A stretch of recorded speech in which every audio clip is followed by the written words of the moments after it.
I always thought the worst kind of love was the one that leaves. I was wrong. The worst kind stays, even when it's a nightmare. My name's Claire Hansen. I was 24 the fall I met him.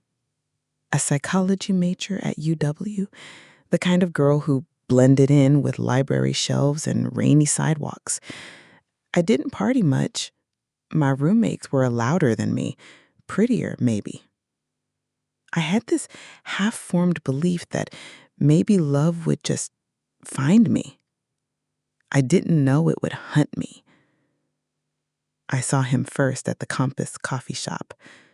He wasn't striking, not in that magazine way, but there was something about the way he looked at you, so direct, warm, like you mattered, like you were the most interesting person in a world of static.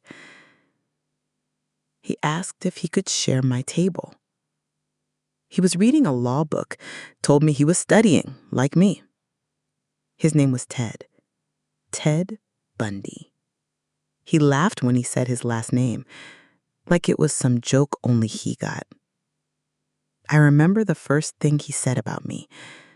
You look like someone who keeps secrets. And I did.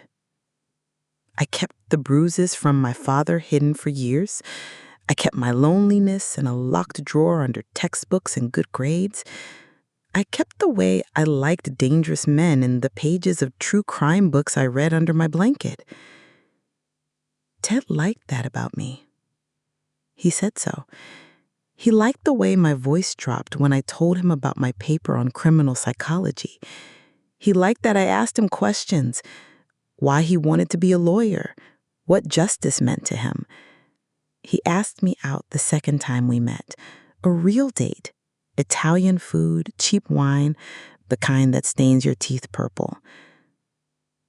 He told me about his mother, how she was strict but soft, how he never knew his father,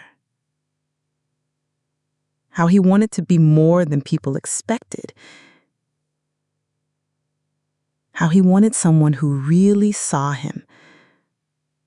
I thought, I can be that someone. The first time he kissed me was in his car, a beige VW Bug, old but tidy, smelled like pine air freshener and cigarette smoke.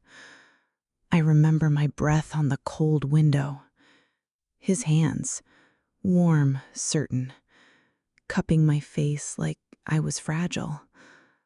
I didn't feel fragile. I felt chosen. When girls started disappearing, it was background noise at first. Posters on lamp posts, murmured rumors in the dorms. My roommate, Gina, said, "It's probably some creep with a van." Ted told me not to worry. He'd walk me to my classes, wait for me after my shift at the bookstore. I felt safer with him than I ever had alone. But there were moments, little things I brushed aside. The scratches on his arms he said were from fixing his car.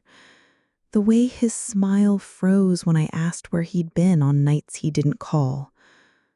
The trunk of his Bug, always locked, even when we drove to the lake at night to make out under the moonlight. One night, he asked if I trusted him. We were parked under old pines by Lake Sammamish. I said yes. He asked if I'd run away with him right now. He said, "Sometimes I think people only love when it's easy. Would you love me if it wasn't?" I kissed him like it was a promise. The next morning, there was a knock at my door. A detective. He asked if I knew Ted Bundy. He asked if I'd seen him last night. He asked if I had noticed anything strange. I lied. I don't know why. Reflex, maybe? Or maybe I did know why. because when Ted came over that night, he knelt on my floor, his head in my lap like a child. He said, "They're after me. They think I did things, bad things." His voice broke. My hand stroked his hair. I felt the thud of my heart against my ribs. I didn't want to believe. I didn't want to know. He looked up at me, eyes so blue they cut through the lie. He said, "Would you still love me if you knew everything?" I didn't answer. I found the pictures a week later in the glove box of his bug. Polaroids, smiles frozen, bodies not quite posed like the living. I remember my hands shaking so badly, the photos fluttered to the floor mat like dead leaves. When I looked up, he was there, leaning against the driver's door, watching me watch him. He said nothing, just stared. Then he smiled, that same warm smile. He said, "Now you know." I should have run. I didn't. I don't know if it was love or fear or something sicker that made me stay that night. He drove us to the lake again, said, "You're not like them. You see me." I didn't ask what he meant. I didn't want the answer. He held my hand, kissed my knuckles, said, "You're safe. You're not like them." When they caught him months later, my name never came up. I sat on my dorm bed watching the news. His mugshot, calm, handsome, unbothered. My friend said, "Can you believe anyone ever trusted him?" I stayed quiet. I still had his letters, little notes he'd slipped in my coat pocket. "You know me. Only you." I'm 64 now. I'm never married, never really loved again. Sometimes I wake up at 3 a.m.